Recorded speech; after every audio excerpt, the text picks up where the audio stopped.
Sometimes the most extraordinary people walk among us, wearing the most ordinary faces. Sometimes the person standing quietly at the back of the line carries more courage in their silence than others display in a lifetime of boasting.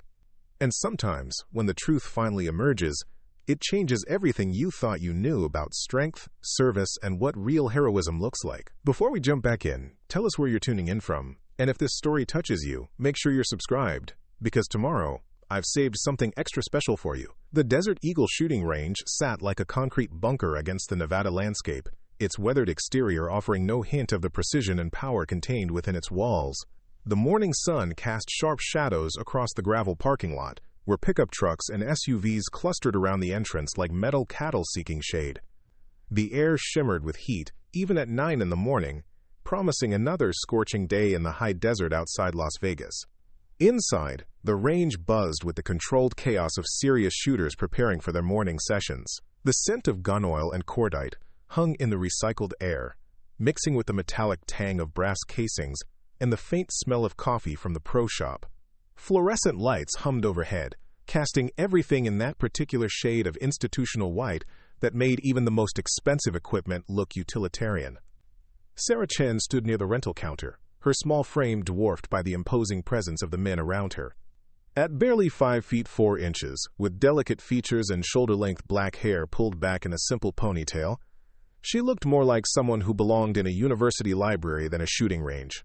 Her clothes reinforced the impression: clean jeans without fade marks, a simple blue polo shirt that still held its factory creases, and pristine white sneakers that had clearly never seen anything more challenging than sidewalk. She held a clipboard with rental forms, her pen moving carefully across the papers, with the deliberate precision of someone who read every word before signing.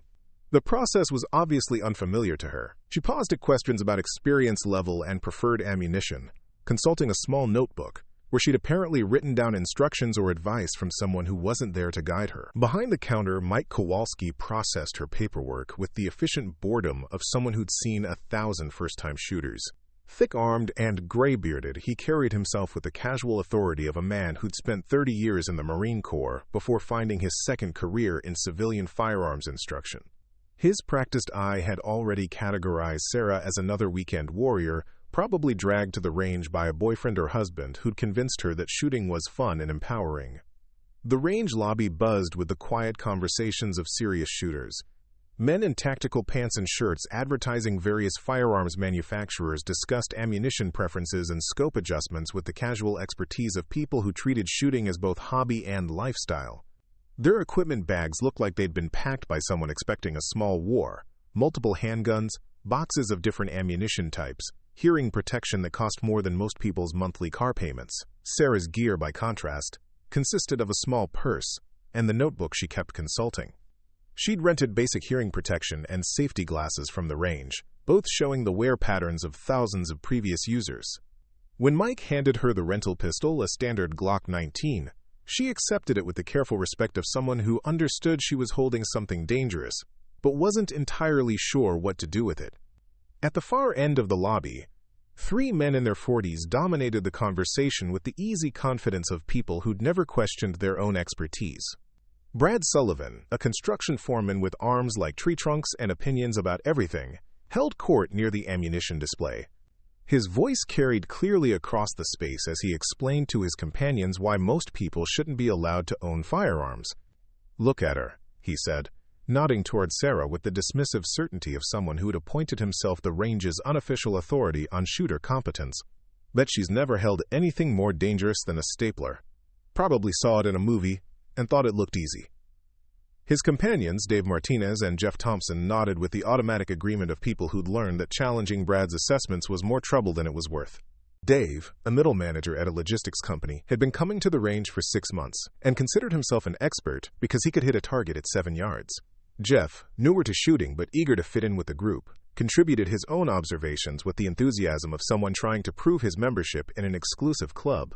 "Women always think it's just point and shoot," Jeff added, his voice carrying the confident ignorance of someone who'd learned everything he knew about firearms from action movies. "They don't understand the mechanics, the breathing, the stance. Takes years to develop real proficiency." Sarah, standing 20 feet away, heard every word.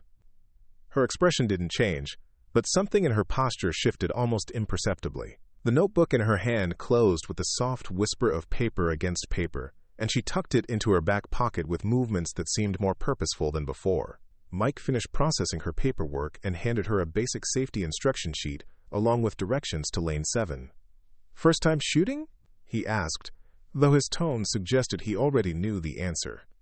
"First time here," Sarah replied, her voice soft but clear. The distinction was subtle, but something about the way she said it made Mike glance at her again, his professional assessment triggering a second look that hadn't been prompted by her appearance. She walked toward the range entrance with measured steps, her unfamiliarity with the environment obvious in the way she paused to read posted safety signs and observe the behavior of more experienced shooters.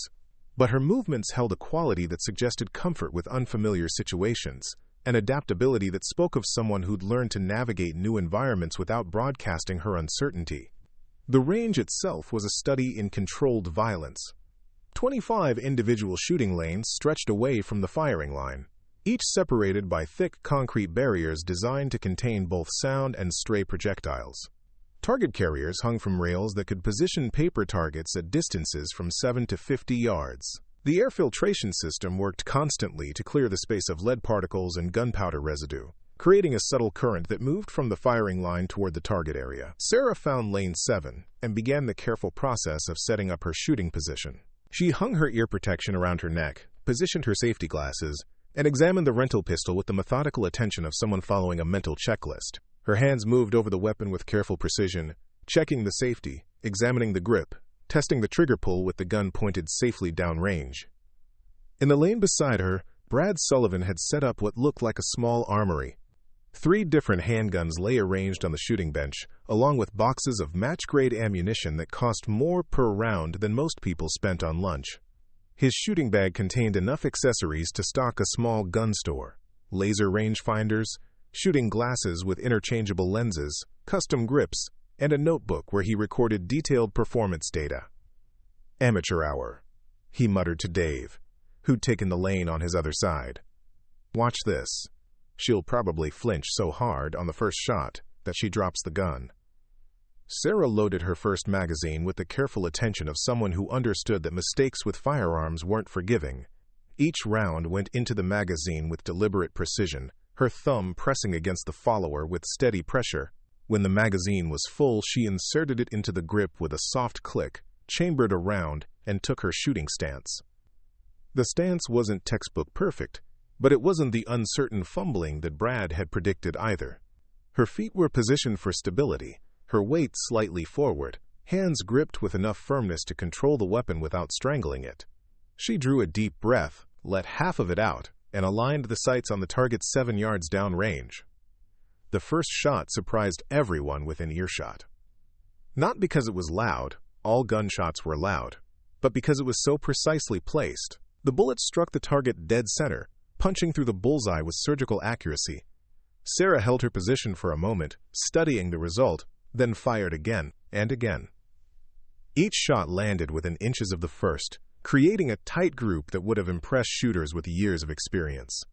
Brad's confident commentary died in his throat. Dave and Jeff exchanged glances that suggested their assumptions about female shooting competence were being rapidly recalibrated. In the lanes around them, other shooters began to notice the precise regularity of Sarah's shooting rhythm and the conspicuous absence of wild shots or obvious errors. She fired through her first magazine with methodical precision, each shot placed with the kind of accuracy that suggested either exceptional natural talent or extensive prior training. When the slide locked back on the empty magazine, she engaged the safety, set the pistol down, and used the electronic target system to retrieve her target for examination.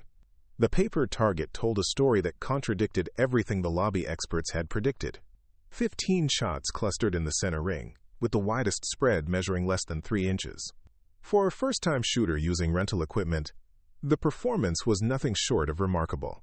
For someone who supposedly had never held anything more dangerous than a stapler, it was impossible. Sarah studied the target with the dispassionate analysis of someone evaluating technical performance rather than celebrating personal achievement. She made notes in her small notebook, apparently recording group size and point of impact relative to point of aim. Her approach was methodical, clinical, like someone conducting an experiment rather than learning a new hobby. "Lucky shots," Brad announced to his companions, though his voice lacked its earlier confidence. "Probably beginner's luck. She'll fall apart once the pressure's on." Jeff nodded with the desperate enthusiasm of someone clinging to a comfortable assumption. "Yeah, first magazine's always the easiest. Wait until her arms get tired. Her concentration starts to slip. That's when you see someone's real skill level." Dave, who'd been shooting for 6 months and still struggled to keep his shots on the target at 7 yards, watched Sarah reload with growing unease. Her movements were smooth, efficient, each action flowing naturally into the next. She wasn't fumbling with the magazine release or struggling to chamber rounds. Her hands moved over the weapon like they'd found familiar territory. Sarah's second magazine produced results that were even more impressive than her first. The shots clustered tighter, the group size smaller, as if she was adapting to the specific characteristics of the rental pistol. Her breathing remained controlled, her stance consistent, her trigger press smooth enough that the muzzle barely moved between shots. By her third magazine, word had begun to spread through the range. Shooters in adjacent lanes found reasons to glance over, their curiosity piqued by the consistent precision coming from Lane 7. The range safety officer, a retired police sergeant named Tom Rodriguez, made his routine walk behind the firing line and paused longer than usual to observe Sarah's technique. What he saw challenged his professional understanding of how skill development worked in new shooters. Sarah's grip was textbook perfect, her sight alignment precise, her follow-through consistent from shot to shot. These weren't techniques that came naturally to most people. They were skills that required training, practice, and the kind of muscle memory that developed over months or years of repetition. Tom approached Brad's lane during a ceasefire period, his curiosity overcoming his usual policy of letting shooters work without interference. "You know her?" he asked, nodding towards Sarah. Brad bristled at the suggestion that he might be associated with someone whose shooting was making his own performance look pedestrian. "Never seen her before. Says it's her first time here, probably her first time anywhere. Just got lucky with a few shots." Tom's expression suggested he'd heard that kind of explanation before, usually from men whose egos couldn't accept that their assumptions about gender and firearms competence might be flawed. "Lucky shots don't group like that," he said quietly. "That's trained precision." Sarah's fourth magazine pushed her accuracy into territory that was attracting attention from serious competitive shooters. Her groups were tight enough to be covered by a quarter, placed with the kind of consistency that suggested she was operating well within her capabilities rather than pushing her limits. She varied her shooting positions, trying prone, standing, and modified weaver stances with equal proficiency. The transformation in the range atmosphere was subtle but unmistakable. Conversations grew quieter, glances more frequent, and the casual dismissiveness that had characterized the morning's commentary gave way to uncertain silence. Sarah continued her methodical practice routine, apparently oblivious to the attention she was generating, or the assumptions she was systematically destroying. Brad's shooting, meanwhile, had deteriorated under the pressure of performing next to someone whose competence made his own skills look questionable. His group spread wider, his confidence evaporated, and his commentary reduced to sullen muttering about rental equipment and favorable lighting conditions. "Must be something wrong with my scope," he announced to Dave and Jeff, though his handgun didn't have a scope, and his problems were clearly related to trigger control rather than equipment malfunction. "Range must have reset the target system. Distances are probably off."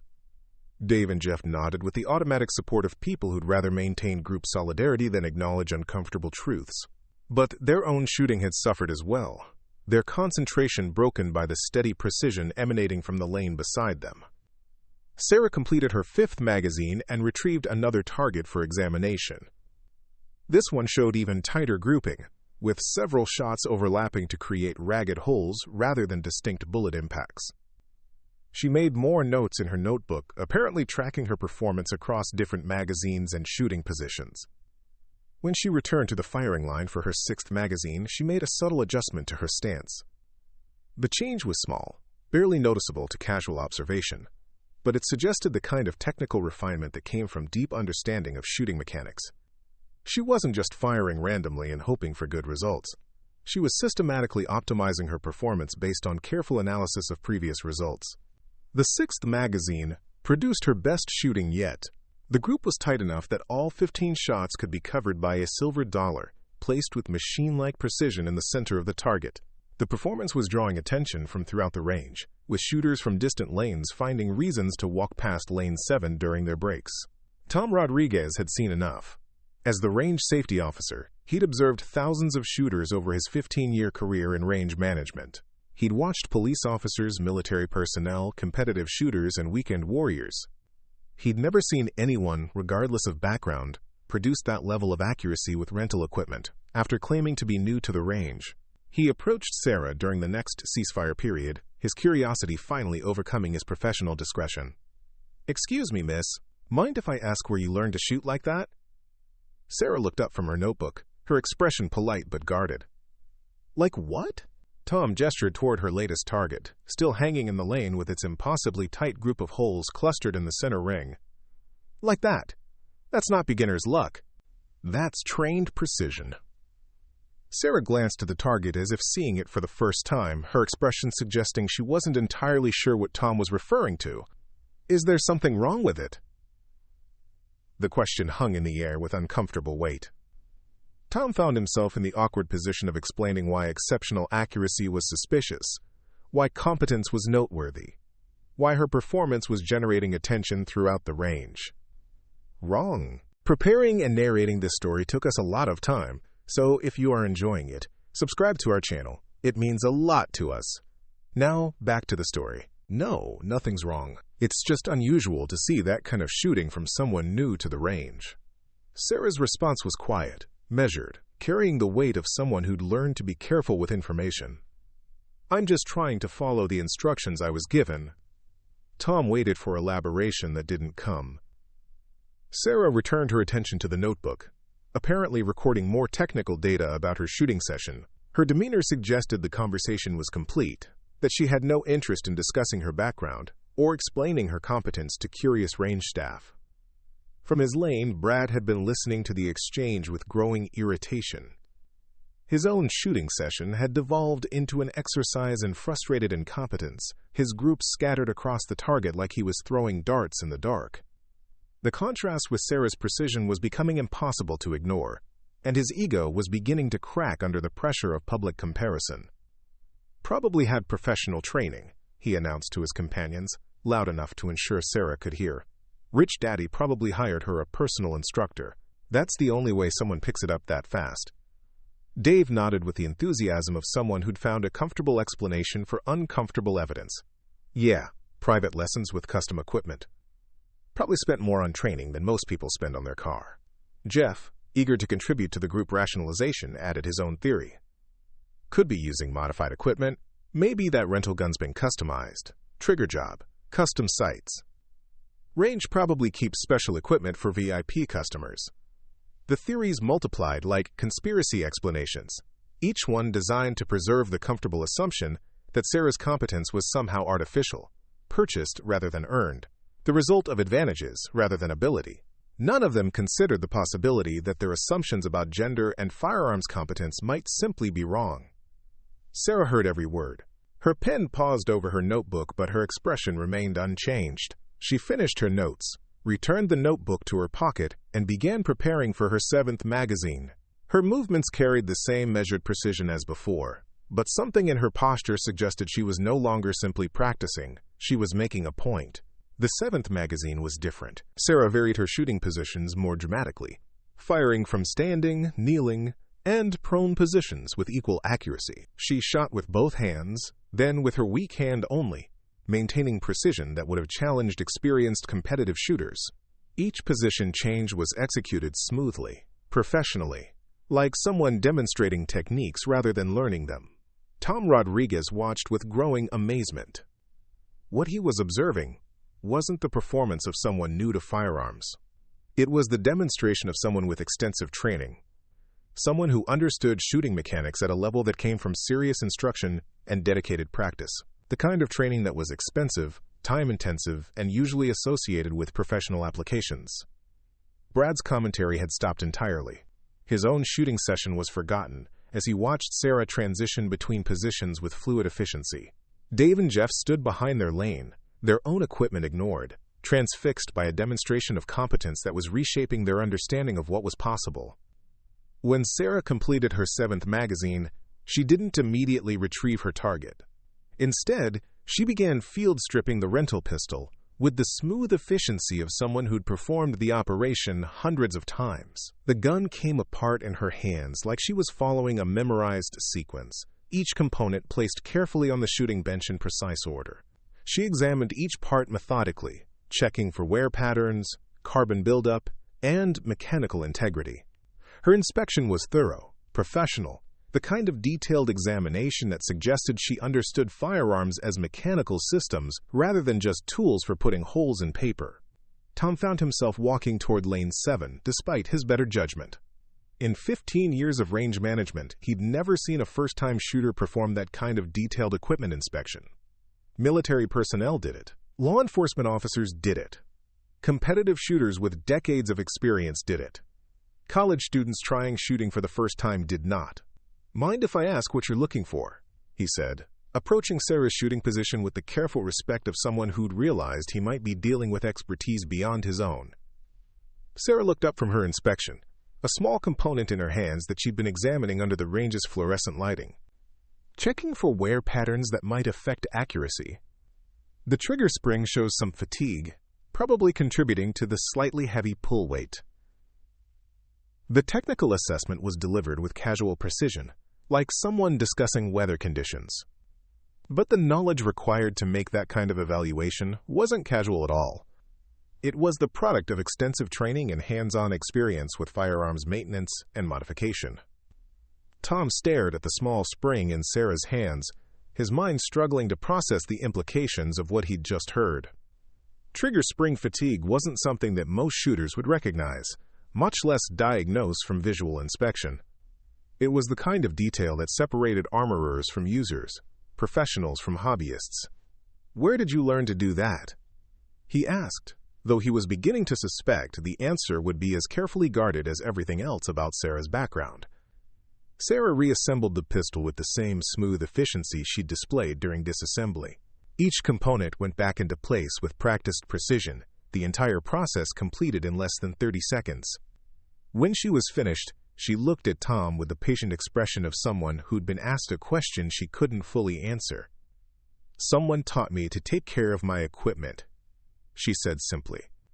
The response carried the weight of careful truth, without revealing anything about who had done the teaching or where the lessons had taken place. Sarah returned the assembled pistol to the shooting bench and began preparing for what would apparently be her final magazine of the morning. By now, word of the demonstration in Lane 7 had spread throughout the range. Shooters from distant lanes had found reasons to walk past during breaks, their curiosity overcoming range etiquette about observing other people's shooting sessions. The lobby had begun to empty as customers migrated toward the range entrance, drawn by reports of exceptional shooting from an unlikely source. Mike Kowalski had emerged from behind the rental counter to see what was generating the unusual level of interest. As someone who'd processed thousands of first-time shooter rentals, he'd developed reliable instincts about customer competence. Sarah's rental paperwork had triggered none of his usual warning signs about inexperienced shooters, but her performance was challenging everything he thought he knew about skill development and training progression. Brad Sullivan stood behind his lane, his own shooting session abandoned in favor of watching someone systematically demonstrate capabilities that made his weekend warrior status look amateurish. His earlier confidence had evaporated, replaced by the uncomfortable recognition that his assumptions about gender and firearms competence were not just wrong, but embarrassingly wrong. Sarah loaded her final magazine with the same methodical precision she'd displayed throughout the morning. But this time she made a subtle adjustment to the target distance, moving it back to 25 yards. The change effectively quintupled the difficulty of the shooting challenge, moving from basic proficiency distance to serious marksmanship range. At 25 yards, small errors in technique became magnified mistakes on target. Breathing irregularities, trigger control problems, and sight alignment issues that might be forgiven at 7 yards became obvious failures at the longer distance. It was the kind of shooting that separated recreational shooters from serious marksmen. Sarah took her stance with the same calm precision she displayed throughout the morning, but her position adjustments were more subtle now, more carefully considered. She was preparing for precision shooting that would demand everything she had learned about marksmanship fundamentals. The first shot at 25 yards landed dead center in the bullseye, a result that drew audible reactions from the growing audience. The second shot landed on top of the first, creating an elongated hole rather than separate impact points. By the fifth shot, it was clear that Sarah was operating at a level of competence that placed her among the range's most skilled regular customers. Tom Rodriguez found himself holding his breath as Sarah worked through the magazine. Each shot was placed with surgical precision, the group building shot by shot into a demonstration of marksmanship that would have impressed competitive shooters with decades of experience. When the slide locked back on the empty magazine, the silence in the range was complete. Sarah engaged the safety, set the pistol down, and activated the target retrieval system. As the paper target traveled back along its rail, the full scope of her shooting became visible to everyone watching. 15 shots clustered in a group that could be covered by a quarter, placed with machine-like precision in the exact center of the bullseye. The performance was beyond impressive. It was professionally competent, suggesting training and practice at levels that weren't available to casual recreational shooters. It was the kind of shooting that came from serious instruction, dedicated practice, and the kind of discipline that treated marksmanship as both skill and responsibility. Mike Kowalski stared at the target with the expression of someone whose professional understanding had just been completely recalibrated.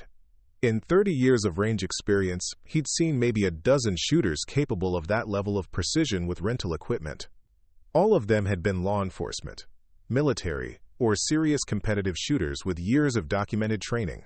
Brad Sullivan's earlier theories about purchased competence and special equipment had collapsed under the weight of observed evidence. What he'd witnessed wasn't the result of expensive training or custom equipment. It was the demonstration of someone who understood firearms and marksmanship at a fundamental level that couldn't be purchased or faked. Sarah removed her hearing protection and safety glasses, returning them to the rental counter with the same quiet efficiency that had characterized her entire morning. She gathered her notebook and purse, apparently satisfied with her shooting session and ready to leave. As she prepared to depart, Tom Rodriguez approached her one final time. His curiosity had evolved into professional respect, and his questions carried the weight of someone who'd recognized expertise beyond his own. "Miss," he said quietly, "I've been running this range for 15 years. I've seen military, law enforcement, competitive shooters. What you just demonstrated isn't recreational shooting. That's professional-level marksmanship." Sarah looked at him with the same patient expression she'd maintained throughout the morning, neither confirming nor denying his assessment. Her silence had become its own form of communication, suggesting depths that weren't available for casual exploration. "Where did you learn to shoot like that?" Tom asked, though he was beginning to understand that the question itself might be inappropriate. Sarah's response was quiet, measured, carrying the weight of someone who'd learned to be careful with information about her background. "Someone taught me to respect the weapon and the responsibility that comes with using it." The answer revealed nothing while suggesting everything. Tom found himself nodding with the understanding of someone who'd recognized that some questions weren't meant to be answered, some competencies weren't meant to be explained, and some people carried skills that existed outside normal categories of civilian experience. Sarah walked toward the range exit with the same measured steps that had brought her in, her morning's shooting session complete. Behind her, she left a room full of people whose assumptions about gender, competence, and firearms proficiency had been systematically dismantled by quiet demonstration rather than loud argument. But her morning at the Desert Eagle shooting range was about to become something more than a lesson in the dangers of making assumptions. Because sometimes, when you demonstrate exceptional competence in public places, you attract the attention of people who recognize what they're seeing. And sometimes, those people carry credentials that can transform a morning of recreational shooting into something that changes everything. The real education was about to begin. The afternoon shift at Desert Eagle brought a different energy to the range. Where the morning had been dominated by recreational shooters and weekend warriors, the later hours attracted a more serious crowd. Law enforcement officers completing their quarterly qualifications, competitive shooters preparing for tournaments, and the occasional military personnel on leave seeking familiar comfort in the controlled chaos of a firing range. Master Chief Petty Officer Daniel Ghost Morrison moved through the lobby with the understated presence of someone who'd learned to command attention without demanding it. 6'2" with the lean build of a distance runner, he carried himself with the relaxed alertness that came from 22 years of naval special warfare operations. His civilian clothes, jeans, and a simple gray polo shirt did nothing to diminish the quiet authority that seemed to emanate from his very presence. Daniel had come to Desert Eagle for a simple purpose: maintaining his marksmanship proficiency during a brief leave period between deployments. As a SEAL Team 6 instructor specializing in advanced marksmanship in close-quarters combat, he understood that skills degraded without constant practice. Even a few weeks away from regular training could introduce inconsistencies that might prove fatal in operational environments. The range staff knew him by reputation if not by sight. Tom Rodriguez had served briefly with Navy personnel during his police career and recognized the particular brand of quiet competence that Daniel represented. Mike Kowalski, with his Marine Corps background, understood the professional courtesy owed to someone whose operational experience exceeded most people's imagination. Daniel approached the rental counter with the efficient purposefulness of someone who'd performed this routine countless times in ranges around the world. His requirements were specific: lane 15, the furthest position from casual traffic; match-grade ammunition for precision work; extended target distance capabilities for serious marksmanship practice. Mike processed his rental paperwork with the respectful efficiency reserved for customers whose credentials spoke for themselves. Daniel's military identification contained designations that most people wouldn't recognize, but Mike's Marine Corps experience provided enough context to understand that he was serving someone whose operational capabilities operated at levels far beyond conventional military training. "Good morning at the range," Mike asked, making conversation while Daniel completed his paperwork. "Interesting morning," Daniel replied, his attention drawn to a target hanging near the rental counter. The paper showed a grouping that was impossibly tight for recreational shooting, 15 holes clustered in a pattern that could be covered by a quarter. Someone had written technical notes in the margins, tracking group size and point of impact adjustments with the precision of a professional marksman. Mike followed Daniel's gaze to the target, his expression shifting to something approaching pride. "First-time shooter from this morning," young woman claimed she was new to the range. "Produced some of the finest shooting we've seen in years."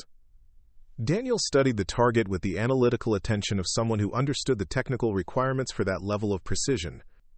The grouping wasn't just accurate, it was consistently placed, suggesting muscle memory and training that took months or years to develop. The notes in the margins indicated someone who understood ballistics, environmental factors, and equipment variables at a professional level. "First-time shooter?" Daniel asked, though his tone suggested skepticism about the classification. "That's what she claimed," Mike replied. "But Tom Rodriguez has been running ranges for 15 years, and he says he's never seen anything like it." Professional-level marksmanship from someone who filled out beginner paperwork. Daniel's professional curiosity was engaged. In his role as a SEAL instructor, he'd observed thousands of shooters across every skill level. He'd watched recruits struggle with basic marksmanship fundamentals and seasoned operators execute precision shots under extreme stress. The target hanging near the counter represented competence that didn't develop accidentally. "She's still here?" Daniel asked, accepting his lane assignment and ammunition from Mike. "Left about an hour ago," Mike replied. "But Tom said she mentioned coming back tomorrow, apparently working through some kind of training program." Daniel nodded and walked toward the range entrance, his mind processing the implications of what he'd learned. In the special operations community, exceptional marksmanship wasn't unusual. But exceptional marksmanship from someone operating under civilian cover was worth paying attention to. It suggested possibilities that warranted careful observation. The range itself buzzed with the controlled activity of serious shooters. Law enforcement officers worked through qualification courses, competitive shooters practiced for upcoming matches, and recreational marksmen pursued the precision that had attracted them to the sport. Daniel made his way to lane 15, the furthest position from the main traffic pattern, where he could practice without distraction. His equipment setup reflected decades of experience with precision shooting, a custom 1911 pistol that had been modified by military armorers for enhanced accuracy, match-grade ammunition loaded to specifications that optimized ballistic performance, shooting accessories that had been selected through operational experience rather than marketing claims. Daniel's shooting routine was methodical, professional, each magazine designed to test specific aspects of marksmanship competence. He started with fundamental accuracy at 7 yards, establishing baseline performance with his equipment. Then 15 yards for intermediate precision work. Finally, 25 and 50 yards for serious marksmanship challenges that separated recreational shooters from professional marksmen. His targets told the story of someone whose competence had been forged through operational necessity rather than recreational interest. Groups that were machine-like in their consistency, placed with surgical precision regardless of distance or shooting position. The kind of marksmanship that came from understanding that missing meant more than losing points on a scorecard. From his position at lane 15, Daniel could observe the range's other shooters without appearing to pay attention. Law enforcement officers worked through their qualification courses with the methodical competence of people who understood that their lives might depend on their ability to place shots accurately under stress. Competitive shooters pursued group sizes measured in fractions of inches, chasing precision for its own sake. But none of them produced shooting that matched the target he'd seen at the rental counter. That level of precision suggested training that wasn't available through normal channels, instruction that came from sources that most civilians never encountered. It was the kind of marksmanship that developed in specialized schools, advanced training programs, or operational environments, where failure carried consequences beyond damaged pride. Daniel completed his practice session with the satisfaction of someone who'd maintained his professional standards. His targets showed the consistent accuracy that had made him one of the Navy's premier marksmanship instructors, but they also reminded him that exceptional shooting wasn't as rare as most people believed. It existed in pockets throughout the military and law enforcement communities, practiced by people whose lives required them to master skills that most civilians never needed. As he prepared to leave, Tom Rodriguez approached with the respectful curiosity of someone who'd recognized professional competence. "Mind if I ask your assessment of something?" Daniel paused, his attention focused on Tom, with the courtesy owed to someone whose range experience commanded respect. Tom gestured toward the target that was still hanging near the rental counter.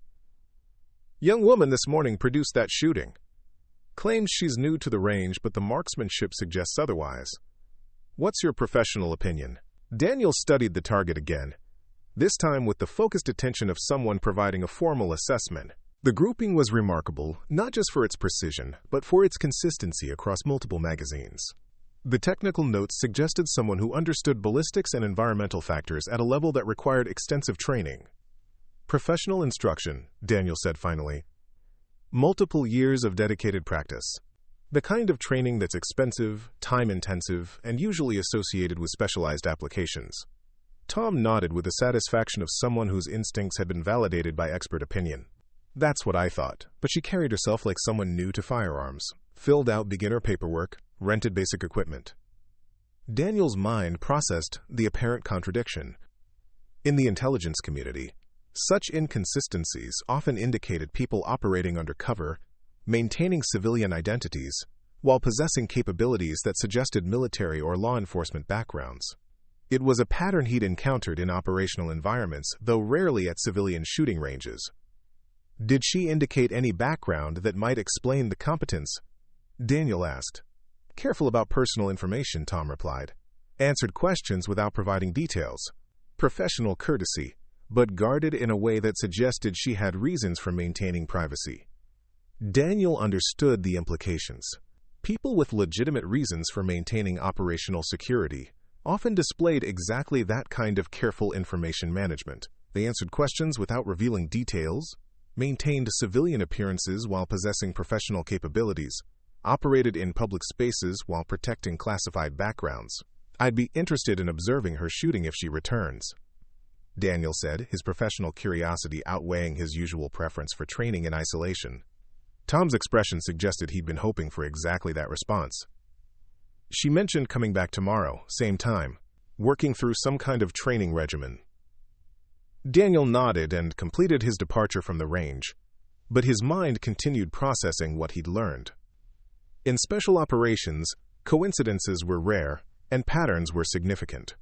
Exceptional marksmanship from someone maintaining civilian cover warranted attention, if only to determine whether it represented opportunity or threat. The next morning brought the same desert heat and institutional atmosphere that characterized every day at Desert Eagle shooting range.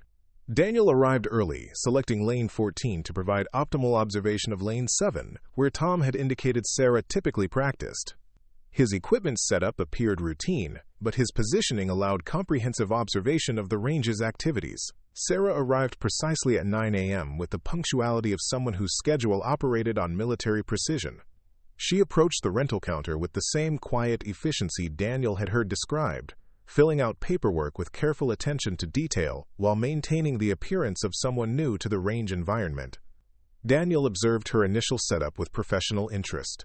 Her movements around firearms were careful but not uncertain, suggesting familiarity that had been partially concealed by deliberate restraint.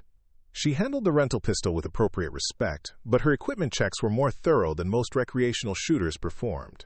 When Sarah began shooting, Daniel's professional assessment shifted from casual interest to focused attention.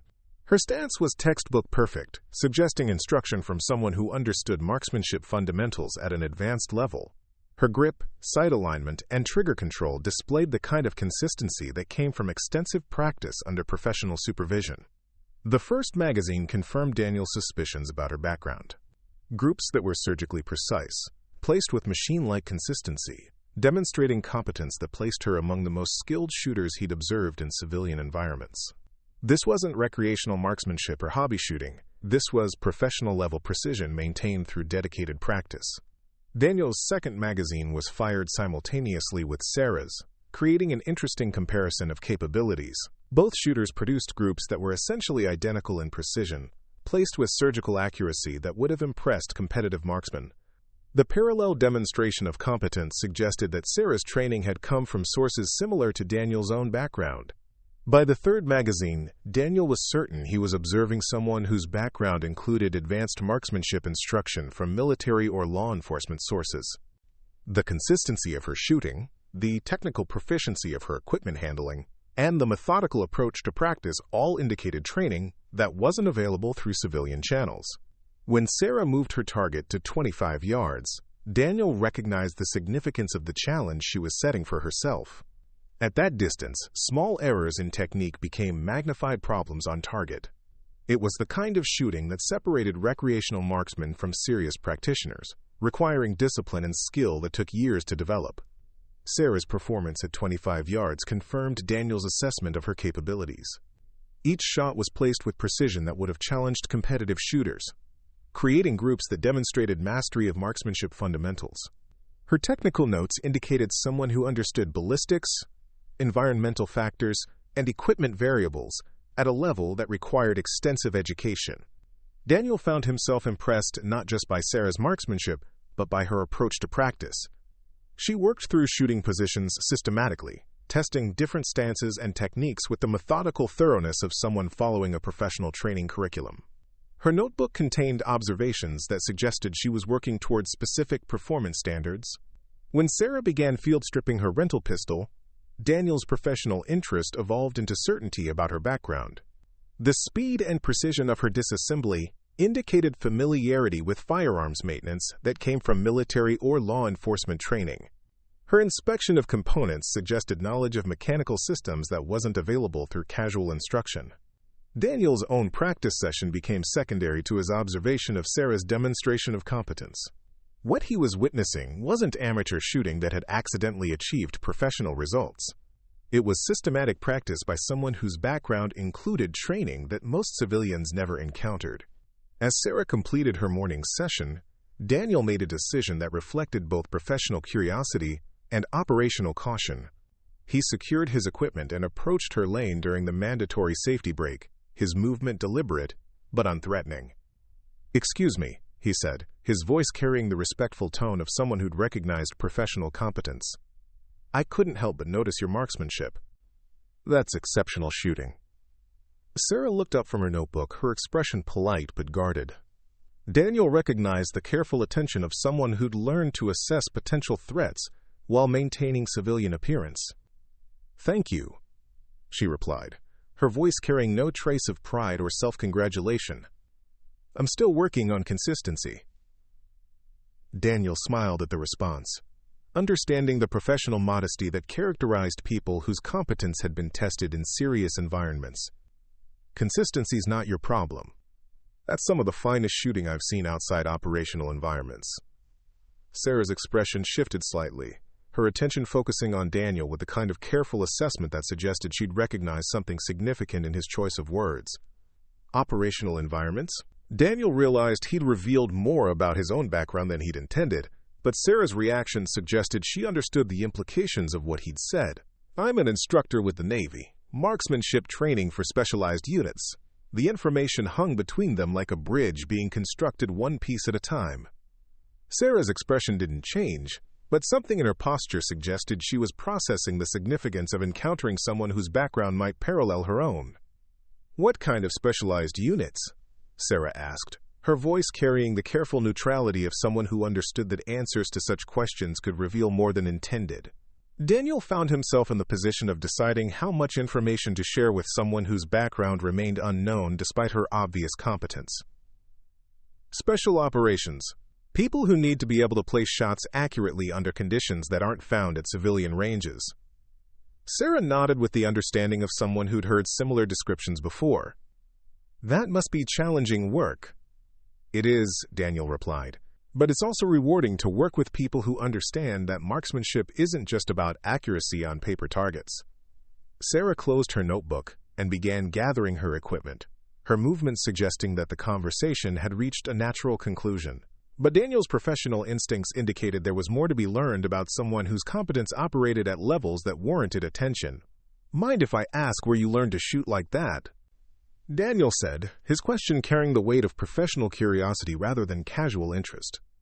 Sarah paused in her equipment gathering, her expression suggesting she was considering how much information to reveal.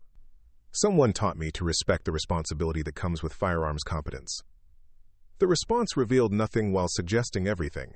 Daniel recognized the careful information management that characterized people whose backgrounds included classified training or operational experience. It was the kind of answer that acknowledged the question without providing details that might compromise operational security. Good instruction leaves permanent impressions, Daniel said, his response designed to indicate understanding without pressing for details that might not be appropriate to share. Sarah finished gathering her equipment and stood to leave, but her movement suggested decision rather than retreat. I appreciate the professional assessment. It's not often I encounter someone who understands the technical aspects of what I'm trying to achieve. Daniel understood that Sarah was acknowledging his competence while maintaining appropriate boundaries about her own background. In the special operations community, such careful communication was both courtesy and operational necessity. If you're interested in more advanced training opportunities, I occasionally conduct civilian instruction for people with appropriate backgrounds, Daniel said, his offer carrying the weight of professional recognition rather than casual invitation. Sarah's expression suggested she was considering the implications of his offer. What kind of training opportunities? Advanced marksmanship techniques that aren't available through normal civilian channels. Long-range precision work, tactical shooting, stress inoculation training. The kind of instruction that builds on existing competence rather than starting from basic fundamentals. Sarah nodded with the understanding of someone who'd heard similar descriptions before. That sounds like it would be valuable training for the right person. Daniel recognized that Sarah was neither accepting nor declining his offer, but acknowledging its potential value while maintaining appropriate caution about revealing her interest or qualifications. In operational environments, such careful communication was both professional courtesy and survival skill. My contact information is available through the range staff if you decide you're interested, Daniel said, providing Sarah with options while respecting her apparent preference for maintaining control over personal information. Sarah gathered her remaining equipment and prepared to leave, but her movement suggested consideration rather than dismissal. I'll keep that in mind. Thank you for the professional conversation. Daniel watched Sarah walk toward the range exit, his mind processing the implications of their interaction. What he'd observed wasn't casual recreational shooting that had accidentally achieved professional results. It was systematic practice by someone whose background included training that most civilians never encountered. As a SEAL instructor whose responsibility included identifying potential talent for special operations recruitment, Daniel understood that exceptional marksmanship often indicated broader capabilities that warranted attention. People who achieved that level of precision typically possessed other skills that made them valuable in operational environments. But Sarah's careful information management also suggested she might already be operating in professional capacity that made recruitment inappropriate or impossible. Her competence combined with her discretion created a pattern that Daniel recognized from encounters with intelligence personnel, special operations veterans, or law enforcement officers working in undercover capacities. Daniel completed his own departure from the range, but his professional curiosity about Sarah remained engaged. In the special operations community, coincidences were rare, and patterns were significant. Exceptional marksmanship combined with operational security awareness warranted attention, particularly when displayed by someone maintaining civilian cover. The afternoon brought unexpected developments to Daniel's assessment of the morning's encounter. A secure communication from his command structure contained information that added context to his observations of Sarah's competence. Intelligence reports indicated increased activity by foreign intelligence services in the southwest United States, with particular attention to facilities and personnel associated with advanced military training. Daniel's encounter with someone displaying exceptional marksmanship while maintaining civilian cover took on new significance in light of current intelligence assessments. While Sarah's competence might represent opportunity for recruitment, it might also indicate something requiring more careful evaluation. Professional caution dictated that Daniel report his observations through appropriate channels while maintaining surveillance capabilities that might provide additional information about Sarah's background and intentions. In the intelligence community, exceptional competence combined with unknown background created situations that required careful handling. Daniel's evening was spent preparing reports that balanced his professional observations with appropriate operational security concerns. What he'd witnessed at the range represented either exceptional recruitment opportunity or potential security concern, and determining which required resources that operated beyond civilian law enforcement capabilities. The next morning would bring new opportunities to observe Sarah's activities and assess the implications of her presence in an area where foreign intelligence services had increased their operational tempo. Daniel's role as a SEAL instructor provided both cover and credentials for extended observation, allowing him to gather information that might prove significant to national security assessments. But his professional instincts suggested that Sarah represented something more complex than either recruitment opportunity or security threat. Her competence operated at levels that indicated advanced training, but her behavior suggested someone protecting legitimate interests rather than pursuing hostile objectives. The truth about Sarah's background would require careful investigation, but Daniel's initial assessment suggested she represented capability that warranted respect rather than suspicion. In the special operations community, such distinctions often determined whether encounters evolved into professional partnerships or operational confrontations. Tomorrow's observation would provide additional opportunities to assess Sarah's capabilities and intentions, allowing Daniel to refine his understanding of someone whose presence had introduced unexpected variables into what should have been routine marksmanship training. The third morning arrived with the kind of crystalline clarity that made the Nevada desert shimmer like a mirage. Daniel arrived at Desert Eagle 40 minutes before Sarah's usual 9 o'clock appearance, using the extra time to establish observation positions and review the intelligence briefings that had arrived overnight. The new information painted a picture that was both reassuring and troubling, confirming his suspicions about the complexity of Sarah's background while raising questions about her current operational status. Sarah's punctuality remained military precise, her arrival time to coincide with the range's transition from early morning law enforcement training to civilian recreational shooting. Daniel watched her approach the rental counter with the same quiet efficiency she'd displayed during their previous encounters, but today he noticed details that his special operations training had taught him to recognize as significant. Her clothing choices reflected someone who understood tactical considerations disguised as civilian fashion. Pants that allowed unrestricted movement, shoes that provided stable shooting platforms, a jacket that concealed without appearing designed for concealment. Her equipment bag, while appearing recreational, was organized with the kind of systematic efficiency that characterized people whose lives depended on finding specific items quickly under stress. Mike Kowalski processed Sarah's rental paperwork with the respectful efficiency that had developed over their brief professional relationship. But today, his interaction carried additional weight, as Tom Rodriguez had briefed him about Daniel's professional interest in observing Sarah's capabilities. The range staff understood they were witnessing something beyond routine recreational shooting. "Same equipment as yesterday?" Mike asked, though his question was more confirmation than inquiry.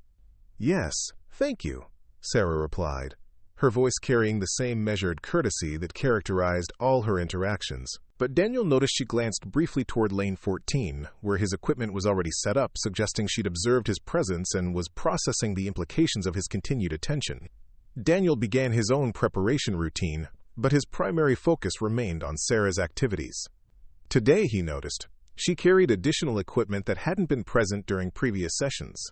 A small ballistic calculator, weather monitoring instruments, and range-finding equipment that suggested she was preparing for more advanced shooting challenges than recreational marksmanship typically required. When Sarah took her position at lane 7, her setup routine was more elaborate than previous sessions.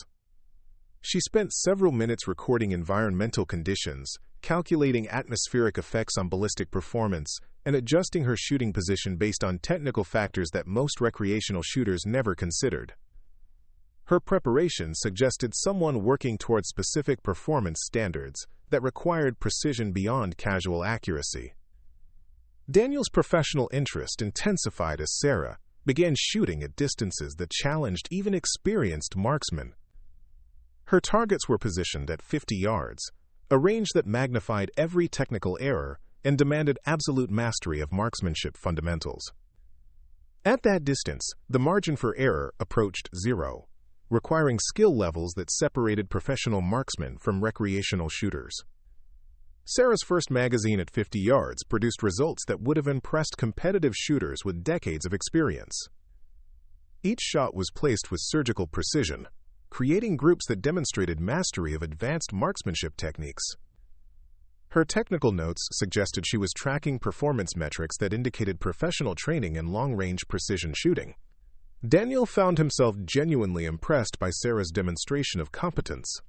What he was observing wasn't exceptional recreational shooting that had accidentally achieved professional results. It was systematic practice by someone whose background included training in advanced marksmanship techniques that weren't available through civilian instruction.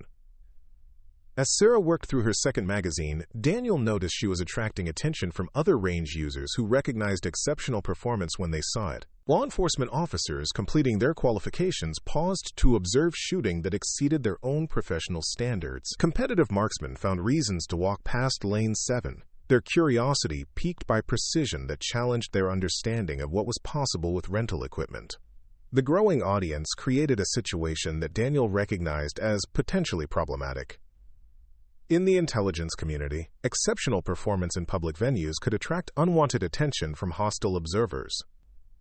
If Sarah was operating undercover, her demonstration of advanced capabilities might compromise whatever mission or assignment had brought her to civilian environments.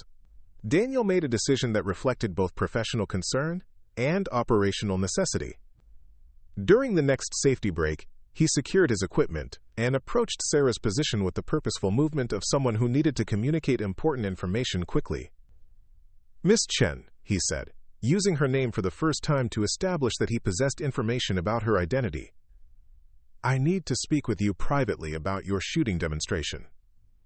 Sarah's reaction was immediate and telling. Her hand moved instinctively toward a concealed position before stopping, her body language shifting from relaxed practice mode to alert readiness. The response confirmed Daniel's assessment that Sarah possessed training that extended far beyond marksmanship instruction. "Is there a problem with my shooting?" Sarah asked, her voice maintaining civilian courtesy while her eyes conducted a rapid threat assessment of Daniel's position and intentions. "No problem with your shooting," Daniel replied, his tone carrying the weight of someone who needed to convey important information without alarming nearby observers. "But your performance is attracting attention that might not be appropriate for your current operational requirements." Sarah's expression shifted as she processed the implications of Daniel's statement.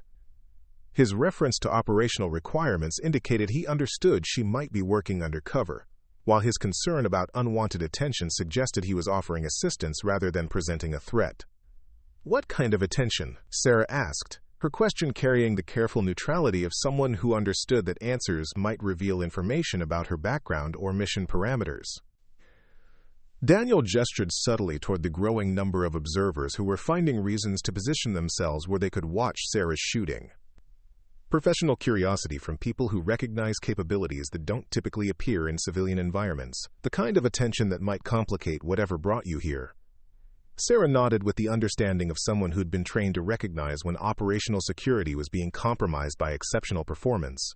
In undercover work, standing out was often more dangerous than failing to complete mission objectives. "I appreciate the professional courtesy," Sarah said, her response acknowledging Daniel's warning while maintaining appropriate boundaries about her background or current assignment. "What would you recommend?" Daniel recognized that Sarah was asking for tactical advice rather than personal guidance, suggesting she trusted his professional judgment while maintaining operational security about her own situation. "Reduce the demonstration aspect of your practice. Focus on maintaining proficiency without showcasing capabilities that might generate reports or photographs." Sarah gathered her equipment with movements that reflected decision rather than retreat. "That makes sense. Thank you for the assessment." Daniel watched Sarah prepare to leave, understanding that she was adapting her training routine based on his operational advice, but his professional instincts suggested there was more to be accomplished in their interaction, opportunities for information exchange that might benefit both their professional objectives. "Miss Chen," Daniel said, his voice carrying the weight of someone who'd made an important decision. "My offer of advanced training opportunities wasn't casual conversation. If you're interested in instruction that provides appropriate operational security while maintaining professional development, I can arrange environments that address both requirements." Sarah paused in her equipment gathering, her attention focusing on Daniel with the kind of careful consideration that suggested she was evaluating possibilities rather than simply acknowledging his offer. "What kind of environments?" "Private facilities with controlled access. Training that builds on existing competence without requiring explanations about background or current assignments. Professional instruction that respects operational security while advancing technical capabilities." Sarah's expression suggested she understood the significance of what Daniel was offering. In the intelligence community, training opportunities that provided both professional development and operational security were valuable resources that weren't available through normal channels. "That sounds like it would address several important considerations," Sarah said, her response indicating interest while maintaining appropriate caution about revealing specific requirements or limitations. Daniel reached into his equipment bag and withdrew a business card that appeared civilian, but contained contact information that would route through secure communication systems. "My contact information. The training I'm describing is available on short notice for people with appropriate backgrounds and current operational requirements." Sarah accepted the card with movements that suggested she understood its significance beyond the civilian appearance. Professional instruction that respected operational security was exactly the kind of resource that field operatives needed, but rarely found through normal channels. "I'll consider the opportunity," Sarah said, her response indicating genuine interest while maintaining appropriate boundaries about her decision-making timeline and authorization requirements. Daniel nodded with the understanding of someone who'd provided options while respecting the complex considerations that influence decisions in the intelligence community. "The offer remains available when your situation allows you to pursue advanced training." Sarah completed her departure from Lane 7, but her movement suggested consideration rather than dismissal of Daniel's offer. As she walked toward the range exit, Daniel noticed she moved with the heightened awareness of someone who'd been reminded that operational security required constant attention to environmental factors and potential threats. But the morning's developments were about to take an unexpected turn that would transform a routine training encounter into something that challenged both Daniel's and Sarah's understanding of their respective situations. Because sometimes, when two people with classified backgrounds meet in civilian environments, the intersection of their operational requirements creates possibilities that neither had anticipated. The range lobby buzzed with the usual mid-morning activity. When Sarah approached the rental counter to complete her departure paperwork, Mike Kowalski processed her equipment return with professional efficiency, but his expression suggested curiosity about the abbreviated shooting session. "Everything satisfactory today?" Mike asked, his question carrying the weight of someone who'd noticed the change in Sarah's routine. "Yes, thank you," Sarah replied, though her attention was drawn to a conversation taking place near the range entrance. Three men in business attire were speaking with Tom Rodriguez, their body language suggesting official inquiry rather than casual interest in range services. Daniel, securing his own equipment in Lane 14, noticed the same conversation and recognized patterns that triggered his operational awareness. The men's positioning, their coordinated movement, and their professional attention to the range environment suggested law enforcement or intelligence personnel conducting some kind of investigation. Sarah's departure was interrupted when one of the men approached her position near the rental counter.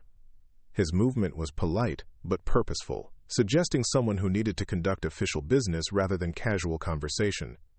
"Excuse me, miss," the man said, his voice carrying the professional courtesy of someone accustomed to conducting interviews in public spaces.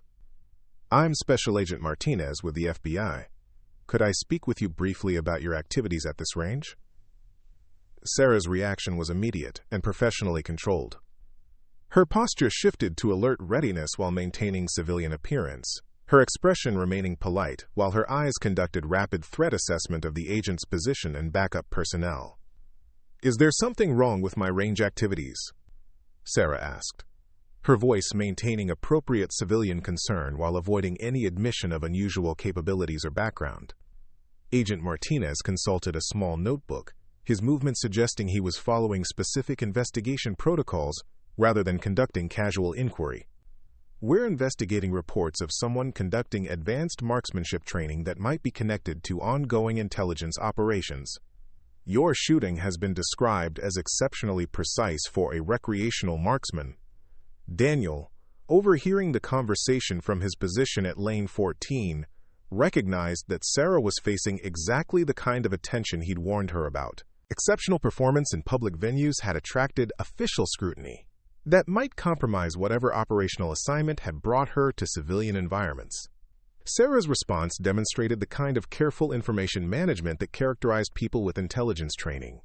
"I've been practicing marksmanship as a recreational activity. Is there something illegal about accuracy in shooting sports?"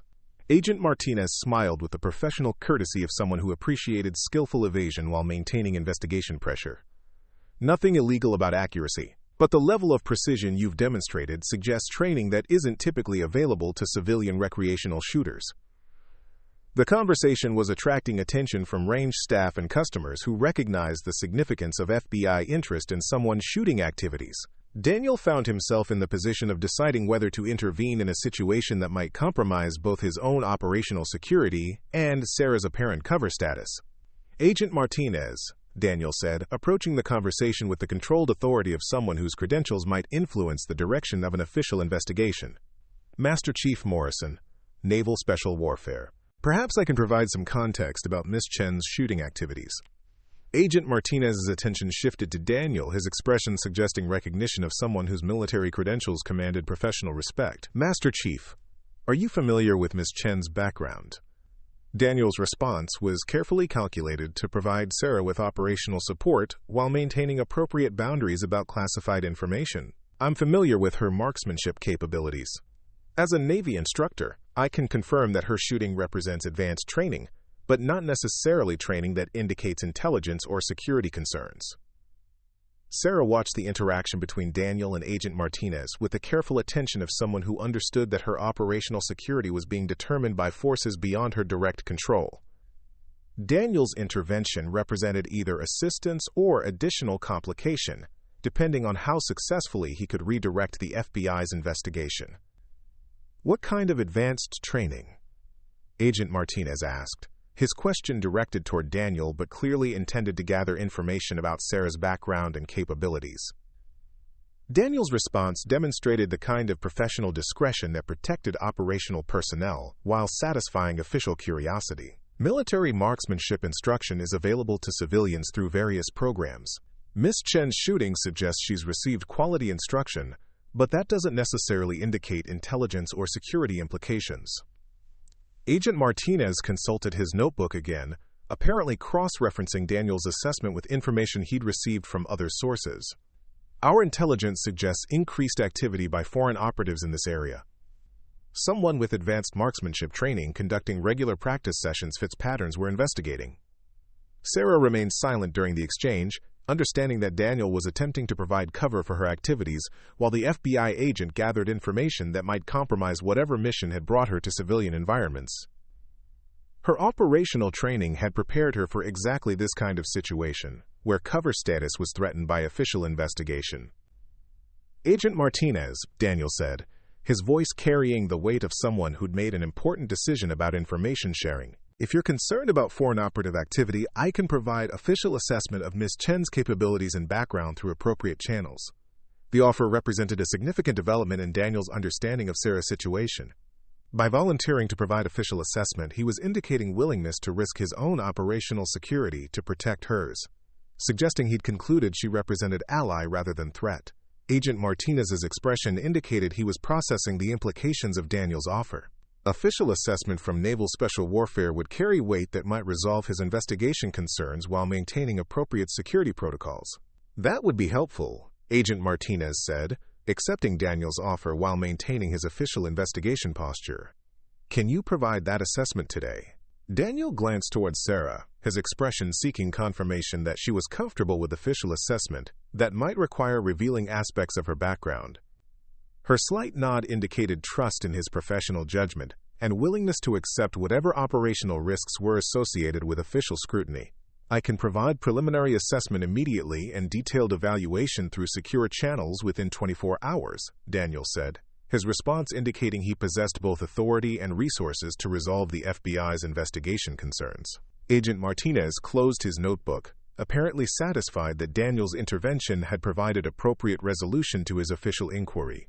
I'll expect your preliminary assessment within the hour and detailed evaluation tomorrow morning. The FBI agents departed with the efficient purposefulness of people whose investigation had been redirected toward more productive channels.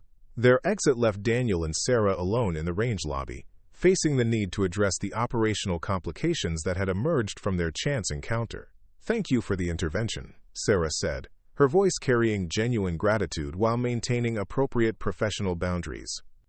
That could have become significantly more complicated without your assistance.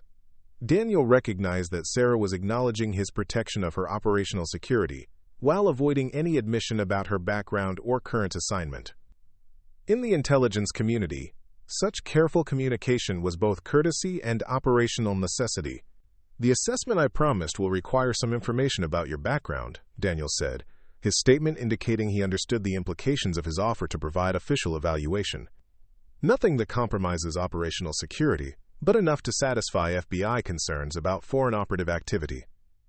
Sarah nodded with the understanding of someone who'd been trained to balance operational security requirements with the need to work through official channels when circumstances demanded it. What kind of information? General background about your training sources and current operational status. Enough to confirm you represent ally rather than threat, without revealing specific mission parameters or assignment details. Sarah considered Daniel's requirements, her expression suggesting she was evaluating possibilities within whatever operational constraints governed her current assignment. I can provide general background information that should satisfy official assessment requirements without compromising operational considerations. Daniel understood that Sarah was agreeing to reveal aspects of her background that would allow him to provide credible FBI assessment while maintaining appropriate security about whatever mission had brought her to civilian environments. There's a secure facility 20 minutes from here where we can conduct the assessment interview without security concerns, Daniel said, his offer indicating he possessed resources that could provide both operational security and official documentation. Sarah gathered her equipment with movements that reflected decision rather than hesitation. That would be appropriate. When can we schedule the assessment? Immediately if your operational requirements allow it, Daniel replied. Understanding that Sarah might have time constraints or authorization requirements that influenced her availability for official assessment procedures, Sarah's response came without hesitation, suggesting she'd concluded that resolving the FBI investigation was more important than whatever other operational priorities might be affected by the assessment interview. I'm available now. Daniel led Sarah toward the range exit, his movement purposeful, but unhurried. The secure facility he'd mentioned was actually a naval intelligence safehouse that provided controlled environments for exactly the kind of assessment interview that Sarah's situation required. During the 20-minute drive to the safe house, Daniel and Sarah maintained the kind of professional silence that characterized people who understood they were transitioning from civilian cover to official operational status. Both were processing the implications of what was about to occur, understanding that the assessment interview would transform their relationship from chance encounter to official professional interaction. The safe house appeared unremarkable from external observation, a suburban office building that could have housed any variety of civilian businesses. But the interior contained sophisticated communication equipment, secure interview facilities, and the kind of electronic countermeasures that prevented unauthorized surveillance of classified conversations. Daniel activated the facility's security systems and led Sarah to an interview room that provided both comfort and appropriate operational security for sensitive discussions. The environment was designed to facilitate honest communication while maintaining the kind of controlled atmosphere that encouraged professional cooperation. "Before we begin the formal assessment," Daniel said, his voice carrying the weight of someone who'd decided to share important information, "I should explain my own background and current operational assignment." Sarah settled into her chair with the controlled attention of someone who understood that what she was about to learn might significantly influence her assessment of Daniel's credibility and intentions. "I'm Master Chief Petty Officer Daniel Morrison, assigned to SEAL Team 6 as Senior Marksmanship Instructor and Operational Assessment Specialist. My current assignment includes identifying and evaluating personnel with advanced capabilities who might represent either recruitment opportunities or security concerns." The information provided Sarah with context about Daniel's professional background, while explaining his interest in her marksmanship capabilities. His role as operational assessment specialist meant he possessed both authority and responsibility for exactly the kind of evaluation her situation required. "Your shooting attracted my attention because it represents competence that's rarely found outside military or intelligence communities," Daniel continued. "Combined with your operational security awareness, it suggested background that warranted careful evaluation." Sarah nodded with the understanding of someone who'd been expecting exactly that kind of professional assessment. Her exceptional marksmanship had inevitably attracted attention from people whose job was identifying unusual capabilities in civilian environments. "Now I need to understand your background well enough to provide credible assessment to FBI investigators," Daniel said, his statement indicating the shift from general discussion to formal evaluation procedures. "What's your professional history?" Sarah's response came after a moment of consideration, suggesting she was determining how much information to reveal while maintaining appropriate operational security. "I'm Lieutenant Sarah Chen, currently assigned to Naval Intelligence with specialization in deep cover operations and advanced reconnaissance." The revelation transformed Daniel's understanding of their encounter completely. Sarah wasn't a mysterious civilian with unexplained capabilities. She was a fellow naval officer whose assignment required maintaining civilian cover while conducting intelligence operations that Daniel's assessment role was specifically designed to identify and protect. "What's your current operational assignment?"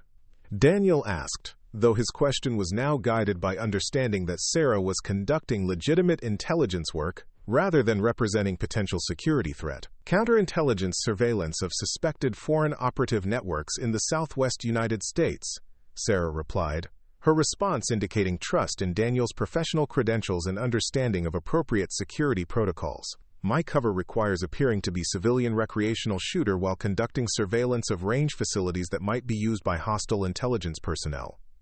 Daniel's professional assessment of Sarah's situation shifted completely as he understood the operational context that had brought her to Desert Eagle shooting range. Her exceptional marksmanship wasn't evidence of suspicious activity. It was professional maintenance of capabilities required for her intelligence assignment. "The FBI investigation was triggered by reports of your shooting capabilities," Daniel said, his statement providing Sarah with information about how her operational security had been compromised. "Someone observed your marksmanship and reported it as potentially suspicious activity." Sarah nodded with the frustrated understanding of someone whose cover had been compromised by exactly the kind of exceptional performance that her operational assignment required her to maintain. In intelligence work, the capabilities needed for mission success often conflicted with the anonymity required for operational security. "I can provide FBI assessment that resolves their investigation concerns while protecting your operational cover," Daniel said, his offer representing exactly the kind of professional assistance that Sarah's situation required. "My evaluation will confirm you represent ally rather than threat without revealing specific assignment details." Sarah's expression indicated relief at finding resolution for investigation concerns that might have compromised whatever intelligence operation she was conducting. Daniel's intervention represented the kind of professional support that field operatives needed but rarely found when their cover was threatened by official scrutiny. That would resolve several significant operational complications, Sarah said, her response acknowledging the value of Daniel's assistance while maintaining appropriate boundaries about her assignment parameters and mission requirements. Daniel activated the secure communication equipment and began preparing the official assessment that would satisfy FBI investigation requirements while protecting Sarah's operational cover. His evaluation would classify her as allied intelligence personnel conducting legitimate operations that pose no security threat to civilian facilities or personnel. But as Daniel worked through the formal assessment procedures, he realized that his encounter with Sarah represented something beyond routine counterintelligence coordination. Her capabilities and assignments suggested possibilities for operational cooperation that might benefit both their professional objectives. Lieutenant Chen, Daniel said, his use of her rank indicating transition to official military communication protocols. Your intelligence assignment and my assessment responsibilities suggest potential for coordinated operations that might enhance both our mission effectiveness. Sarah's attention focused on Daniel with the kind of professional interest that suggested she understood the possibilities he was describing. Operational coordination between intelligence and special operations personnel often produced results that exceeded what either could accomplish independently. What kind of coordinated operations? Sarah asked, her question indicating she was evaluating possibilities within whatever operational constraints governed her current assignment. Intelligence sharing that enhances both counterintelligence surveillance and operational assessment activities, Daniel replied, his response outlining cooperation that would benefit both their professional objectives. Your surveillance data might identify personnel who warrant operational assessment, while my evaluation capabilities might enhance your intelligence collection. Sarah considered Daniel's proposal with the careful analysis that characterized intelligence personnel evaluating operational opportunities. Coordinated operations offered significant advantages, but they also created complications that required careful management to maintain operational security for both assignments. That cooperation would need approval through appropriate command channels, Sarah said, her response indicating interest while acknowledging the authorization requirements that governed interdepartmental operational coordination. Daniel nodded with the understanding of someone who'd worked through similar coordination requirements in previous assignments. I can initiate request for operational coordination through Naval Special Warfare Command. Your intelligence assignment provides perfect justification for combined operations. The formal assessment interview had evolved into planning session for operational cooperation that neither Daniel nor Sarah had anticipated when they'd first encountered each other at Desert Eagle shooting range. Their chance meeting had created possibilities for enhanced mission effectiveness that warranted serious consideration by their respective command structures. As Daniel completed the FBI assessment documentation, he realized that his encounter with Sarah represented exactly the kind of operational opportunity that his assignment was designed to identify and develop. Her capabilities and current assignment made her ideal candidate for the kind of enhanced cooperation that maximized both intelligence collection and operational assessment effectiveness. Sarah's morning of recreational shooting had become the foundation for operational partnership that would transform both their professional assignments while providing enhanced security for the intelligence operations they were conducting in civilian environments. Sometimes the most significant operational developments emerged from the most unlikely encounters.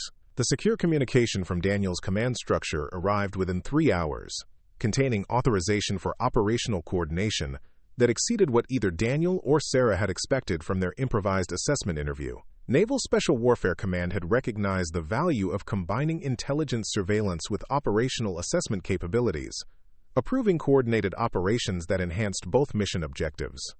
Sarah's response from Naval Intelligence was equally positive, authorizing operational cooperation that would provide her surveillance assignment with assessment capabilities that significantly enhanced her intelligence collection effectiveness. The combination of her deep cover operations with Daniel's operational assessment expertise created possibilities that neither could achieve independently. The FBI received Daniel's official assessment that afternoon, documentation that resolved their investigation concerns while maintaining appropriate operational security for Sarah's intelligence assignment. Agent Martinez accepted the evaluation with professional satisfaction, understanding that official naval assessment had provided resolution for investigation concerns that might otherwise have required extensive resources. But the most significant outcome of the morning's developments wasn't the resolution of FBI investigation concerns. It was the establishment of operational partnership between two naval officers, whose chance encounter at a civilian shooting range had created possibilities for enhanced mission effectiveness that their respective commands recognized as strategically valuable. Daniel's role as operational assessment specialist would now include supporting Sarah's counterintelligence surveillance operations, providing evaluation capabilities that enhanced her ability to identify and monitor suspected foreign operative networks. Sarah's deep cover operations would provide Daniel with access to intelligence that enhanced his ability to identify personnel who warranted operational assessment. Their coordinated operations would be conducted through the same civilian cover that had brought them together, using Desert Eagle shooting range as operational base that provided perfect justification for their continued interaction while maintaining security for their respective assignments. The morning shooting practice had become the foundation for intelligence operations that would significantly enhance national security, while providing both Daniel and Sarah with operational resources that maximized their professional effectiveness. Sometimes the most important operational developments emerged from the most unlikely circumstances. 6 months later, Daniel stood in Lane 15 of Desert Eagle shooting range, observing Sarah's demonstration of advanced marksmanship techniques to a small group of carefully selected personnel who'd been identified through their coordinated intelligence operations. Her exceptional shooting capabilities, once a potential operational security concern, had become a recruitment tool for identifying candidates with advanced capabilities who might serve national security interests. The range had become an operational center for activities that appeared recreational but served intelligence and assessment purposes that contributed to national security objectives. Sarah's civilian cover provided perfect justification for the advanced training activities that actually served to identify and evaluate personnel with capabilities that warranted attention from intelligence and special operations communities. Daniel's assessment of Sarah during that first morning of observation had been correct. She represented exceptional operational capability that warranted professional respect and support, rather than suspicion and investigation.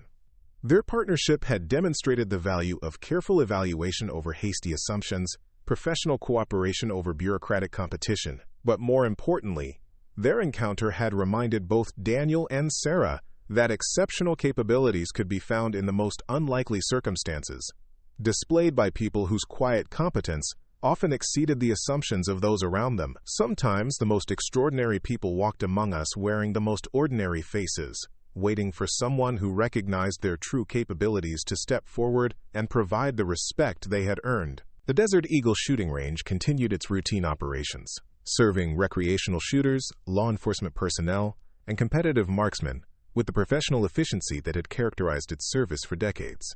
But it also served purposes that most customers never suspected, providing operational cover for intelligence activities that contributed to national security in ways that would never be publicly acknowledged. Sarah's exceptional marksmanship had attracted attention that initially threatened her operational security, but ultimately enhanced her mission effectiveness through partnership with someone whose professional responsibilities aligned perfectly with her operational requirements. Her story had become a reminder that competence often existed in unexpected places, displayed by people whose capabilities exceeded the assumptions of casual observers. Daniel's decision to provide professional assessment rather than bureaucratic suspicion had protected valuable operational capabilities while establishing partnership that enhanced both their mission effectiveness. His intervention had demonstrated the value of professional courtesy over casual judgment, careful evaluation over hasty conclusions. Together, they had transformed a chance encounter at a civilian shooting range into operational partnership that served national security interests while protecting the operational capabilities that made their contributions possible. Their story had become a reminder that sometimes the most significant operational developments emerged from the most unlikely circumstances, created by people whose professional excellence deserved recognition rather than suspicion. The morning sun continued to shine on the Nevada desert, casting the same sharp shadows across the gravel parking lot where pickup trucks and SUVs clustered around the entrance like metal cattle seeking shade. Inside the range, the controlled chaos of serious shooters pursuing precision continued with the same dedication that had brought Daniel and Sarah together. But their story had added a new dimension to the range's purpose, transforming it from simple recreational facility into operational center that served purposes beyond entertainment or sport. Sometimes the most important work was conducted in the most ordinary places, by people whose extraordinary capabilities remained hidden behind civilian appearances until circumstances revealed their true significance. Up next, You've got 2 more standout stories right on your screen. If this one hit the mark, you won't want to pass these up. Just click and check them out.